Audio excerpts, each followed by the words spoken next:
article partitif qu'on utilise à propos de quantités à proprement parler inquantifiables, c'est-à-dire non dénombrables.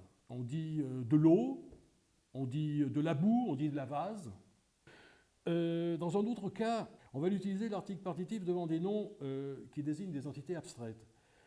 Par exemple, on dira du vide, du silence ou du bruit. Et l'avantage de l'article partitif, c'est qu'il permet justement de donner existence à ce qui n'existe pas.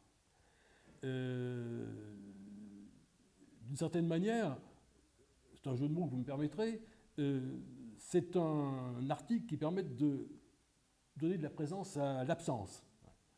On se trouve en présence de quelque chose qui n'existe pas, qui est absent, quelque chose qui est du virtuel. Mais il faut bien sûr que ces entités absentes, abstraites, soient pensées et évoquées par le partitif pour qu'elles existent. Donc l'article du, en l'occurrence, va bien sûr faire appel à l'imagination du destinataire de la phrase, et ça deviendra donc entre eux, finalement, entre l'utilisateur du partitif et le destinataire, une sorte de réalité qui existera provisoirement entre le temps du du. Donc une dernière remarque qui s'ajoutera aux précédentes, une remarque de logique.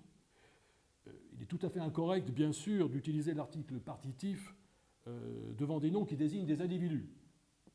Les individus ne sont ni des masses inquantifiables, ni des entités abstraites. Donc, bien sûr, on ne peut pas dire « aujourd'hui, j'ai rencontré du copain Paul » ou « du meilleur ami ». Bon, maintenant,